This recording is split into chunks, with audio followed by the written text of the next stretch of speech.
Well, hello there, everyone. Bobby D here, your host of the Heart of the Gala podcast. Here we are in season 3, I think, where we're now talking about the next season that's ahead of us, which is fall of 2024 and the spring of 2025. And I really wanted to have or create this episode because here we are. It's August 1st. I can't believe summer's almost over, and it's going to be event season before we know it. And looking back over last year's, the spring of 24 and fall of 23 event season, I started to identify some really interesting elements that can make or break your fundraising event. And if you can work on optimizing these 3 elements, then I can almost guarantee that you are going to have a better event. Now, better event raise more money. Maybe. Better event creating a better experience for your donors. Maybe. Better event taking stress off of you. Hopefully, that's what we're trying to do here today. So again, thank you for joining us. Thank you for watching. Thank you for listening. And if you like what we're doing, give us a thumbs up. If you like what we're doing, subscribe to us on YouTube, subscribe to us on the podcasts and all the things. And let's keep growing this. We got some exciting things I'll talk about at the end of the episode. So make sure you stick around for some of the updates. All right, here we go. So this is talking about the 3 most important elements of a successful fundraising event or galas for nonprofits. And you all know this, that planning a gala is like planning a wedding, and there are so many details, and there's so many vendors, and there's so many things that you really need to keep track of.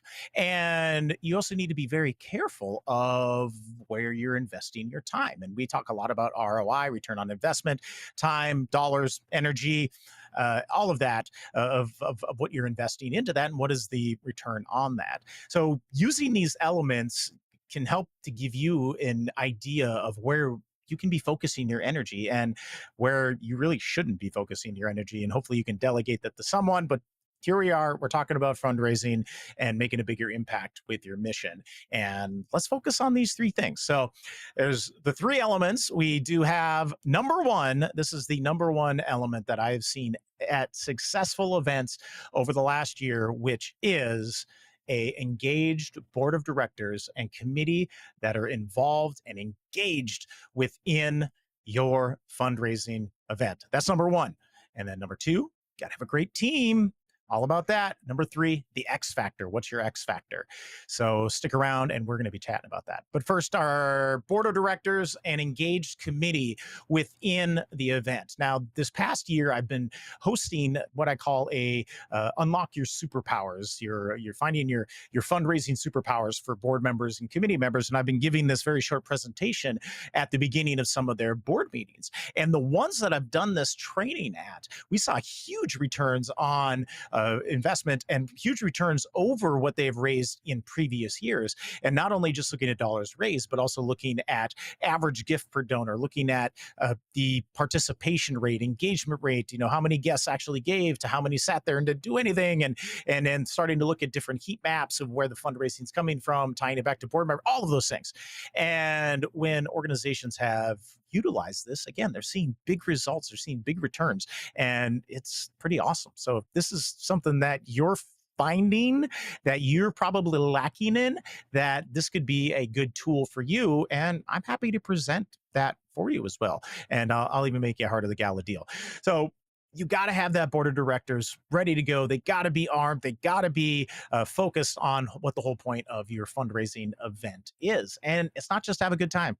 You're actually there to raise money, but not at the event, but then before the event and after the event. You have to look at and train up your board members so that they'll be people that are ready to share your mission and invite individuals, the right individuals, to your fundraising event. So yes, that's the key. That's like the number 1 thing that board members are able to help with is help to leverage their networks. Now, there's the 4 T's in fundraising. We always talk about that: the time, the talent, the treasure.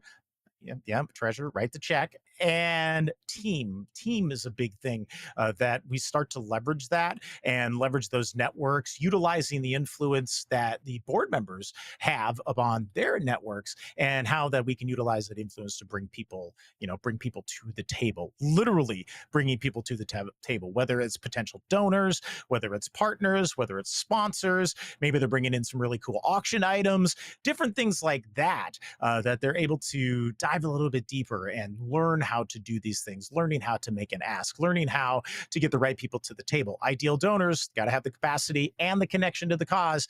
And if your board members are just bringing whomever, doesn't matter. Oh, they got a friend, or maybe they're giving some of these tickets away at work, that, you know, that's not the right people in your seats, and they're eating your food, drinking your drinks, and taking up space from people that could be actual donors engaging within your fundraising. So leveraging that network, utilizing their influence is number one. Number two,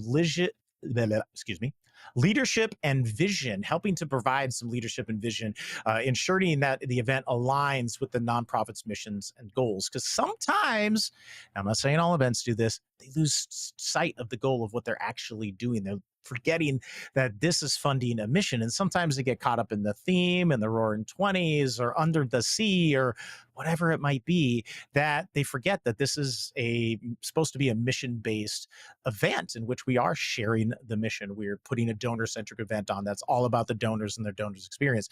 So board members, they should be providing this type of leadership, this vision, these different kinds of content, these different kind of comments that they can use to help you continue to do that.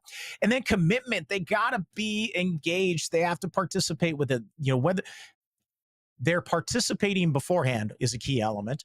Getting the word out, getting people to the table, sharing stuff on social media, asking for donations from those that couldn't make it to the event. Because, we make those invitations. People look at the schedule. I'm busy. But then what's that next step? How to get them to be a donor without even attending the event? That's a way to unlock some extra money that you might not even be thinking about.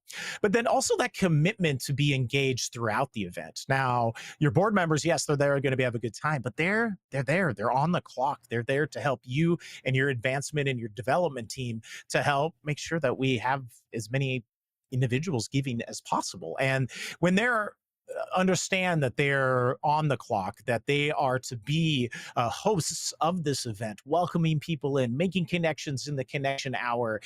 They're there to bid on the live auction items. They're there to raise the paddle in the paddle raise. They're there to be quiet when it's time to be quiet. They're there to get loud when it's time to get loud. And by having that presence, by having that focus and that commitment from your board members, it's really going to help the entire room have a great event as well too. I will say that motion creates emotion. So if your board members are out there and they're moving and they're shaking and they're rubbing elbows and they're raising paddles and they're doing all of these great things, that energy is going to radiate throughout the room. That energy is contagious, and that will raise the vibe level into your event. And when we raise that vibration, you raise more money. See how it works? So there, got to get that commitment. And then again, participating in the marketing, getting the word out there about the event, about the auction items, and so many other things that they can help us get that word out before the event, at the event, be involved, bid, give, provide instantaneous gratitude to those that do raise their paddle, that do win an auction item. Like, they are part of that gratitude squad. High five, fist bump, handshake, hug, whatever it is. If they're in the vicinity, they need to be moving around saying thank you to people. I'm a board member. Thank you so much. So again, that commitment, participation is really, really important at the event. And then beyond the event, keeping track of the individuals that they had conversations with, keeping track of those that they met that were new, making sure that there's individuals that want to be more involved, to get them to connect to the right people in your organization. And then that helps to facilitate that next conversation, which is oh so important. Going to coffee, sharing impact, sharing messaging, sharing mission, and then making that ask. How would you like to be involved more with our organization? And again, they can come in with the 4 T's. They can come with one, or they can come with all. And great board members bring them all. So number one element to planning a successful fundraising event is get that board on board to help you fundraise. Assign these clear roles, get the responsibilities out there, and encourage board members to leverage that network and their influence in their own space to help your organization raise more money. That's it. Number two, the second element of a wonderful fundraising gala event or auction, you have to have a great vendor team. Now, there's a lot of organizations that are out there. Maybe you that are watching are more of a grassroots style organization. Maybe you've just been founded. Maybe you're fundraising for a family, someone's sick, someone has cancer. Maybe you're fundraising for a sports team, a church, a school, something like that, where you don't have a development director, you don't have an event planner, you don't have an advancement director, you don't have a major gifts officer, you don't have an executive director, that you're going to wear a lot of these hats. And even for those that do have a big staff of fundraisers and a big staff of individuals that help to produce this event, by utilizing experts in the field and building a great vendor team, you're really going to ensure and limit the risk of your event flopping. You are going to really make sure that your event is shining as bright as your donors and guests can see while they're in the ballroom, but then also beyond the ballroom. Sell that puppy out, and you're going to have great response next year because people are going to want to. They're going to want to be there. They got the FOMO, fear of missing out.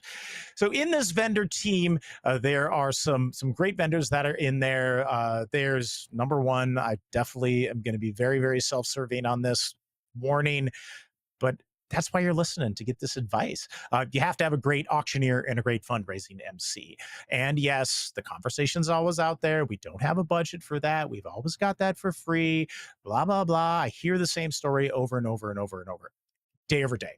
Anyways, knock it off. Step into 2024, step into the 2020s, and use a professional fundraising auctioneer and MC. They're there to help you. And this could be some of the best money that you've ever invested to help your event really, truly reach the fundraising potential that it does have. So there you go. You got to invest it. I mean, whether you hire me, hire my wife, Erin, hire anybody on our team, or hire anyone across the nation, and you need some introductions, we're happy to make a referral for you to some of our trusted referral partners and colleagues that are out there that kind of speak the same language as we do. So let us help you with that. But yes, you got to find that great auctioneer that has the experience, that has the know-how, that has the techniques and the strategies to focus the audience, to engage the audience, and raise as much money as possible. That's key. All right. Number two, event fundraising consultant. Now, sometimes your event fundraising consultant can really tie in and be that auctioneer or fundraising MC because, again, they're out there in the world and they're seeing what works, they're seeing what doesn't work. They're able to identify pitfalls that you maybe never even considered. An event that I had a few weeks ago out in the Hamptons, there was a wonderful caterer who had this just fantastic meal plan, and they wanted me to stop the fundraising so that they could serve dinner and then we could get back into it. I'm like, hold on, buddy. I need 7 minutes. This is the most important part of the night. We're going to do the paddle raise and let's go. So we showed the video, we did the paddle raise, raised 6 figures, and sure, the caterer was a little peeved, but we made a fast adjustment. We raised as much as we can, and that was for a reason, because I've seen that happen. We don't want guests to disappear. So that's just one example, looking at timeline, offering ideas for great auction items, offering sponsorship consultation, how to get new sponsors, how to encourage current sponsors to increase their support, different event revenue generators that you could help to create, whether it's a golden ticket, a mystery box, a diamond raffle, the last donor giving, anything like that. Like, they're able to bring in these ideas to help make sure that you're maximizing, again, your fundraising, talking about engagement, talking about logistics, best practices, all of those things. So that can really be the center of your fundraising event. And then next one from that, an event planner. Now you're saying, Bobby, is an event consultant and event planner the same thing? No, they're completely different. Your fundraising event consultant is going to really look at the fundraising that has happening at the event before and then after as well. But they're there to help consult you on the fundraising aspect. Now, your event planner, they're taking care of everything else, and they're taking care of all of the other vendors. They're making sure everybody's there on time. They're set up where they need to be. They're making sure everything looks good, making it taste good, make sure it sounds good. All of those components beyond the fundraising. Now, there are some event planners that are out there in the market that help with that fundraising event consultation. We work with a couple, and we work great together with them, hand in hand, because we have that focused goal. They know their lane, we have our lane, and when our lanes merge, boom, lots of fundraising success, which we absolutely love. So having that event planner, they usually have their own roster of vendors that they've worked with, that they've vetted, that they know, they trust, that they'd like. And a lot of times these event planners can get some significant discounts from these vendors because they have that personal relationship that could help you to save some money. So that's a great reason to have an event planner. And again, they are focused on all the little details so that you can focus on your little details, talking to the board members, talking to the committee members, finding the lead gift, getting the matching gifts, getting the auction items, marketing the auction items, all of those other things. You should be focusing on that. Let them focus on the florists, the caterers, the room designers, those different things. That's on them. Event planner is a wonderful vendor to have, and like that's where I say that that's, you know, they're kind of in that top 3 event plan or event vendors that you need to have. Then the next one, production team. You've got to have a great production team. There's only a couple events that I was lucky to be able to work at this year that had really crappy sound. And I asked the organization, do we have professional sound? And they're like, yes, we do, and yada, yada. And I get there, and then there's a DJ with 2 giant speakers at the front that's melting the faces off of the people that are in the front row, and then the people in the back row can't hear. So making sure you're working with a production team that understands fundraising and fundraising sound and fundraising production. Now you're able to get referrals from our other vendors above, and you know they'll have people that they trust and that understands this, that are able to set the room up conducively for fundraising. Now you got to have that great production team, sound, light. There's a lot of light design that we can utilize. Having that surround sound experience, visuals, and PowerPoint, you know, with the PowerPoints. Maybe it's screens, maybe it's LED walls, maybe it's different, you know, moving images that they're able to project on the walls. It's different things like that. But let this production team help you with that storytelling, help you with the event experience, and really keeping the event engaged. I hear it all the time when, you know, potential clients are coming at me and they're saying, Bobby, our crowd is rowdy, our crowd doesn't pay attention, our crowd, you know, doesn't want to participate. Well, no, they do. They're there for a reason, but maybe they're bored, or maybe your event's kind of cringe and they're like, I don't want to be a part of this, so we're just going to disconnect and have our own little party at the table. But when your guests and your donors are at their tables and there's a great there's a focus driven program that's up there, it's really engaging their interest. They're watching on stage, they want to see what's going to happen, they're enjoying that experience. That there, it's a little bit of entertainment, it's a little bit of inspiration, motivation, and then they're part of the fundraising. So that sound experience, that visual experience is so key. So production team, I would say that that's kind of your top 3 that you need. You need your fundraising auctioneer and consultant, you need your event planner, and then you need a great production team. All right, so now these next ones, these are bonuses. Content creator, someone at the event that's going to shoot video, that's going to take pictures. Maybe they're going to be posting to your story on Instagram. They're capturing video of the night that you can bring in for a recap, anything like that. So you have to showcase of how successful your gala was, and you could use it for last year's marketing leading up to. And then you have all of these assets at the event. They're capturing this stuff so then you can showcase beyond the event how much fun it was, how much impact you were having, and making that invite for next year. So you got to have that content creator. And then the next one is registration team and software. And again, grassroots groups, we love you. You can do this with an Excel spreadsheet. There's very easy ways to do it, but you don't have to reinvent the wheel. There's groups that are out there that can help you with this. So we're going to start with the software side of it. Now, there's such a broad range of softwares that are out there that you can work with. There's groups that have, there's technology solutions that are very small investment, but again, they provide a very small DIY kind of style.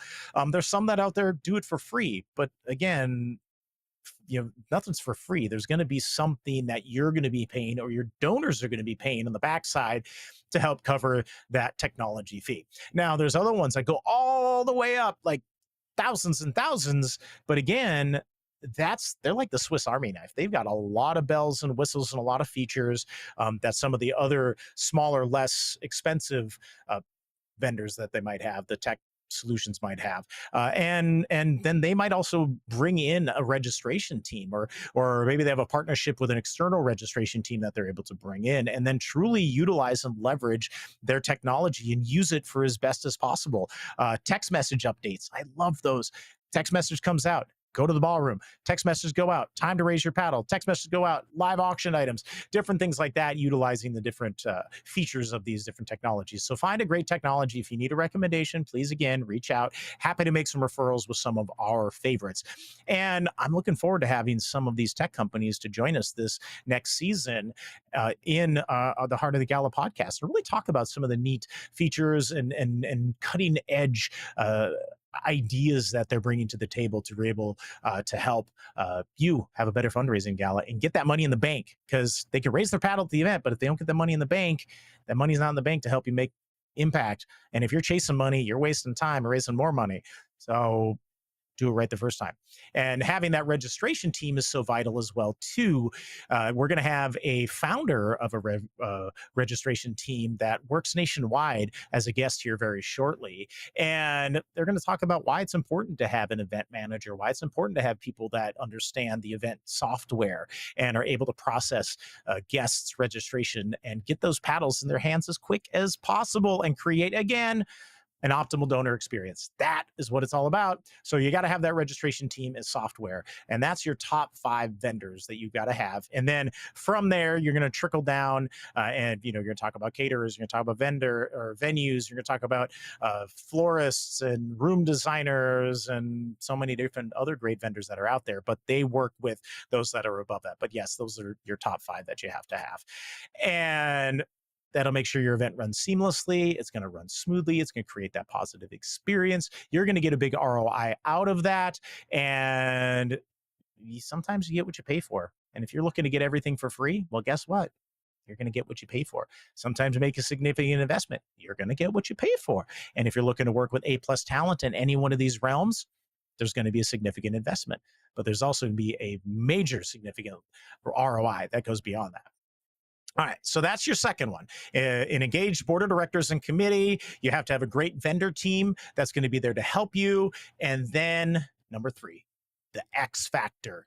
You have to find out what makes your event stand out from the other million events that are happening throughout the year. I mean, in the market that you're in the city that you're in, the community that you serve, I bet you if you've picked a popular fall evening that there's going to be a couple galas on the night of your event. And sometimes you're splitting the donor pool because someone's going to go to one, another one's going to go to another one, and another's going to go to another one. And you're going to be fighting for that attention. And when donors, especially if they don't have a direct connection or that they want to be a part of your organization, if they don't have that and they're kind of figuring out where they want to go, they're definitely going to go to the place that has that X factor, that place that's doing something different than the rest of them that makes it feel great. And this X factor is something that your board members can really put out there and share with those potential guests, those potential donors, to say, look, we've got something special. You got to come see it. You got to come feel it. So having that X factor, finding ways to be unique and make it memorable, that sets your event apart from all the other ones. So unique venue. Now, there are lots of great event spaces that are out there. In New York City, there's hundreds that you could go to. Some of them, like the where is it? The rooftop. They've got rooftop ones where you're able to look out over the city, is beautiful. There's one that's actually underneath the World Trade Center, World Trade Tower 1. You can look up at it. It's crazy. There's other ones that are on Wall Street, on Broadway, and they're absolutely beautiful. And this is what these event spaces are for. It's for hosting galas, and they might have everything in-house. They might have production in-house. They might have catering house, all of those things in-house, and that can also help you to create that great experience. So it's a very, very turnkey. But there's also some unique venues that, by working with your event planners, they might be able to introduce you to some of these. Sometimes there's a rooftop, or maybe there's, we were at a farm the other day, and they had a tent, and they put down a beautiful dance floor and an entire floor inside the tent. So when they walk walked from the patio, kind of the space where we were doing the silent auction. They went inside the tent, looked good, felt good. We saw the moonrise, we saw the sunset. It was just stunning. And having that unique venue is a way to stand out. So look outside the box, look beyond your normal fundraising event venues, and think a little bigger, think a little broader, and tap into that vendor network and see what other people are doing. And when you can stand out with that venue, there's going to be people that are curious and they're going to come just for the venue. And then hopefully they raise their paddle and they become donors. The whole point. Creating interactive experiences within the event is so important these days. That can be an X factor that totally blows all your competition out of the water. Now, one of the things that I love that is very interactive, especially for organizations that are providing health and human services, that we take the donors on a participant journey. And it's almost like a choose your own adventure book. Remember those back in the day? You read it, if you want this to happen, go to page number 22. If you want this to happen, go to page number 175, whatever that is. And as they're going through this journey, they're starting to see what it's like for your participants, for those that you serve, and the life that they live. Like, bumping into all the red tape when you're trying to work with health insurance, working with different schools and getting the kids the things that they need, and maybe it's with a domestic violence group, and one of the stories from one of the those victims, and what did they bump into, what was there. And then there needs to be an opportunity within that participant journey where they find your organization and the great things that your organization does. And when you do that, you're putting your donors in the shoes of your participants, and they see it, they feel it, they understand. They're like, okay, I get it. And that's what you're looking for. And when you're creating that interactive experience in the cocktail connection hour, you're going to set the mood for what's going to happen in the ballroom. And then in the ballroom, what are some interactive experiences you can include there? Definitely paddle race. You got to be doing the paddle race. Live auction's a great way to do it. Sometimes there's a buy it now. We've got this great party. It's $1,000 a person. So-and-so is going to be the artist that's there. And we got this great caterer and yada, yada. And who wants in? $1,000 a person. And they start raising paddles and they get in there. But there's also ways that you can interact or have your audience interact with you all that isn't a part of your fundraising plan. Like, there's call and response. Sometimes there's text in to summary surveys. Sometimes there's things on the table that they throw to the stage or throw in the middle of the table. Or we did a Lego activation that actually really helped a school organization that we were helping with. And we talked about their STEM program and the Legos that they're utilizing in that. So interactive experiences, finding that out. I always like to use what we call a surprise and delight as they're leaving the ballroom. Like, sometimes it's a milk and cookie bar. Sometimes it's a hot dog or a hot chocolate bar. Sometimes there's hot dogs. I saw churros at one event, and I grabbed a couple for the road. But it's things like that your guests and your donors, as they're leaving, they're going to remember. And that last impression is what they're going to remember for the rest of the year. And as they're talking with their friends, they're going to remember that surprise and delight and be like, oh, yes, I remember that organization. They're the ones that put that thank you note in my car from valet, from the kids that we serve, and how special that made me feel. And again, it's that word of mouth. It's that final impression. How are you going to create that surprise and delight to create an interactive experience? Next one, creative storytelling. You got to tell your story. You've got to share this. You've got to really give that journey of those that you're serving or what you're serving, and where they were at, and the struggles and the pain and the heartache and everything that they were feeling. And then the introduction to you, like, what does that look like? How would someone find your organization? And then what's the transformation that they received? What's the true impact that your organization is having upon them, upon their family, upon their community, whatever it might be? And then showcasing the excitement that's after that, the changed life, because that's what we're doing. It's really the hero's journey. There's a hero, your participant, there's a challenge, then there's a resolution to that challenge, and then there's a celebration of a new life that's beyond that. And that's the storytelling app. Now, creative storytelling, the interactive experiences we were talking about first, that is a great way to help to create that. Video, in-person storytelling, a combination of those slideshows. Maybe it's music, maybe it's a music video, maybe it's an in-person music performer that creates that high vibration, that inspiration leading into that fundraising. Maybe there's one of your participants reading a poem that they wrote.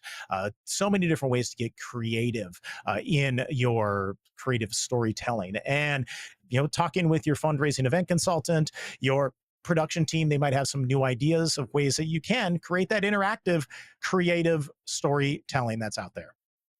You got to show the need that you have, and then you have to share the impact that the donors have helped created. But then again, keep that case for support looking forward. This is what it's about. This is what the generosity and fundraising are able to help with. And then the thematic approach, having a theme. And yes, I talked smack about the theme earlier, but if you can identify a theme or create your own theme that you use year over year, that is going to enhance that experience. Now, everybody loves a theme. Everybody loves getting dressed up in something different. Some of the great ideas that I've seen over the past year, there's the Boots and Bling Western style event. There was an après-ski event where everybody showed up in their ski clothes and they kind of pretended it was after they were on the ski hill for the day.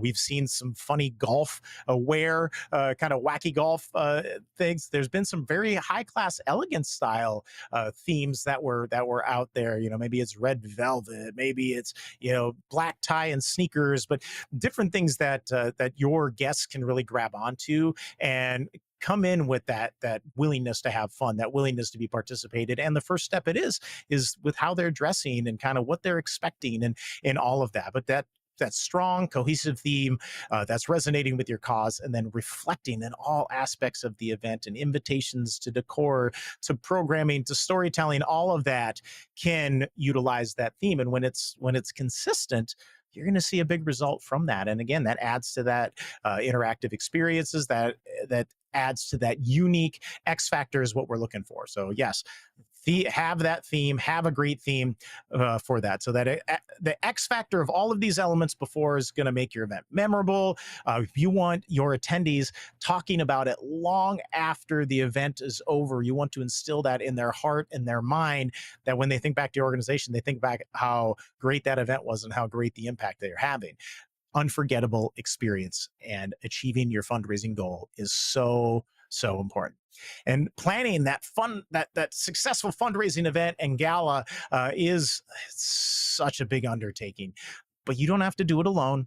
There is a great group of vendors that are out there. There's a team of vendors that's out there that wants to help you and wants to help ensure your event success and limit the risk of anything happening, limit the risk of the record scratch. You all know what I mean. They're going to help minimize the risk of that cringe moment. Nobody likes going to cringe events anymore, and they're like, nope, that's it. We're not going to go to that. We're not wasting our time. We want to go to something that's meaningful, something that's inspirational, something that's engaging, that they can be a part of. And together with these above three elements of our fundraising event and gala, planning that event, you can make a lasting impact within your mission.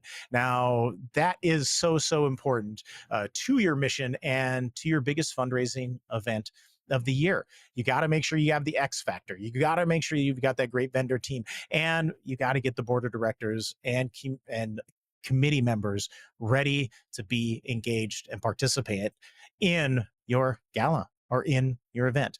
Now, if you need help finding any of those vendors or building that vendor team, please let me know. I am a part of the International Live Events Association. I actually sit on their board as the membership chair. So I'm talking with members all the time. I've got a giant Rolodex of team members of vendors here on the East Coast. But what's great about that is there's a chapter in almost every major city that, let's say you're in Dallas, let's say you're in Portland, Maine, let's say you're in Minneapolis, Minnesota, and you're looking for a particular vendor, you can definitely reach out. I'll reach out to my ILEA Association network and find someone to be able to talk to. Because, I mean, Googling and just picking up the phone, sometimes you just never know who you're going to be dealing with. But when you're finding those trusted referrals, people that are truly passionate about what the organization is doing, then you're going to find a winning team right there.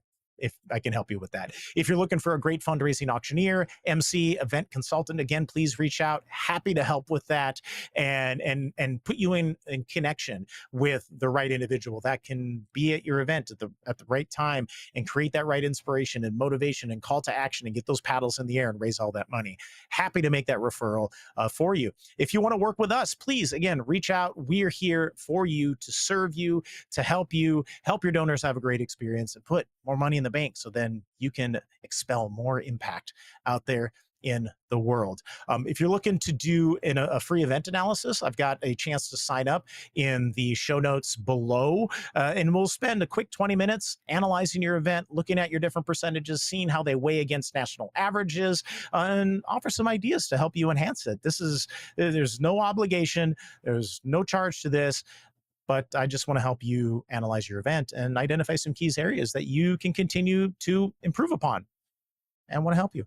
So I want to thank everyone so much for being a part of this and listening to this and investing your time to become better fundraising event professionals or individuals as you are. Now, we've got some great updates that are happening. I just started a brand new LinkedIn group. Right down there is going to be a link to that, and we'll help you with that. And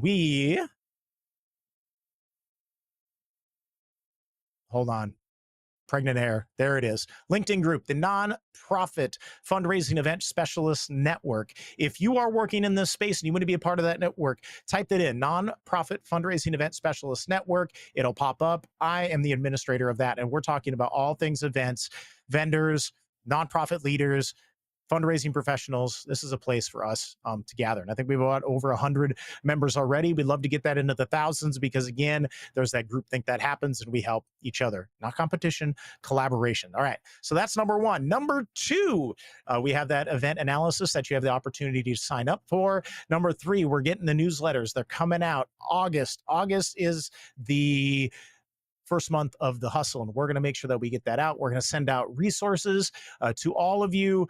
We've got this resource that we've just created, the 3 elements. Going to send that out on our newsletter. We also have some great events that are coming up because we love events. Who doesn't love events? We have a webinar coming up that's going to be focused specifically for private schools that are out there. We work with a lot of private schools around the nation, and we want to share best practices that they're utilizing to make sure that their private school event is going to go off amazing and make sure that everybody has a good time. We also have some new development opportunities for fundraising auctioneers and fundraising MCs and consultants that are out there. And we're going to provide more value back to them. And we're actually doing 2 different events. We're doing event number 1 in Coral Gables, Florida, at the end of the month. There's what is called the Benefit Auctioneer Summit. I'll put the link down below. But there's more beyond that. We're not involved in that. We're going to attend that. But then the following day of the summit, we're calling this the Summit Hangover Brunch. And we're going to gather 20 of the nation's top fundraising auctioneers, and you could be one of those. And we're all going to brainstorm. We're going to work on performance. We're going to talk about how build our business better. So if you want to be a part of that, let me know. And following that, a week later, we're going to be hosting the I went to Summit, now what? Webinar, where we are going to talk about, so we went there. What are we going to do about it? How are we going to keep that momentum rolling forward beyond the summit? And again, this is focused for our fundraising auctioneers and MCs and consultants that are out there, but it is open to anyone as well, too. If you want to know more, this is a great place to learn about it. And, last thing, office hours. So we record this podcast every Thursday, and I want to host an hour of office hours. I'm going to call it Ask an Auctioneer Anything. The 4 A's, Ask an Auctioneer Anything. That's right. And you can come in and ask me any question that you have about galas, about events, about being an auctioneer, about starting a business, anything like that. You can ask me. It's going to be there for you. But yes, I'm going to have that on Thursdays. Probably going to start that at 2 p.m. Eastern, which is then 11 p.m. or 11 a.m. Pacific. Sorry, time zones are hard. But those office hours are going to be out there, and I want you to look for them. And I'm going to try to do that every Thursday to, again, answer your questions, help you have more value, and raise more money. That's what it's all about. And dates are filling up for the fall. Dates are filling up for the spring. So if you don't have your fundraising auctioneer and your fundraising MC lined up yet, do it now. You got to do it today. October 19th, we have 5 galas lined up, and we're still getting calls for more. If you picked October 19th as your fundraising date, you better get out there and find that auctioneer. Find that event planner. Find those vendors, because a lot of times they're working as well too. They book out half a year, 2 years in advance. So get on that phone, secure that great vendor team, and help to make a fantastic fundraising gala and event happen. Again, my name is Bobby D with Heart of the Gala podcast. You can find us on all the socials. We're on the Instagrams. You can find me at Bobby D Auctioneer. You can find my lovely wife and partner at Gala Auctioneer on Instagram. You can find us on TikTok, Bobby D Auctioneer. A couple of auctioneers. We got some fun content that's coming out there. We also have this YouTube channel.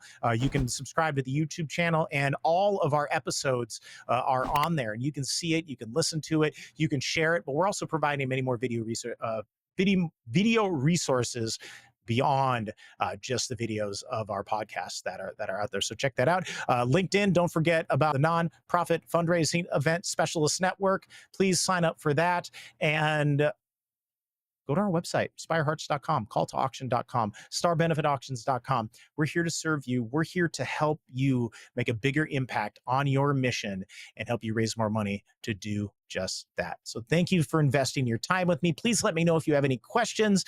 Happy to answer those. If you've got any topics on the podcast that you would like to hear that we have yet to discuss, let me know. Here to help. Want to do this just, again, to provide value to you. So thank you for everything that you are doing in the world to make an impact. And I always like to ask this question: are you willing to throw a pebble into that pond and make little itty bitty ripples? Or do you want to throw a giant boulder into that pond and make waves across your community that are going to make a huge impact on lives everywhere? So thanks again, everybody, for listening to Heart of the Gala podcast. My name is Bobby D. Go out, be awesome, change the world, and let's do this together. All right. Thanks, everyone, for watching. We'll see you next time on Heart of the Gala podcast. See you on the office hours, too. Don't forget, Thursdays, 2 p.m. Eastern. Bye, everybody. Thank you. I'm out.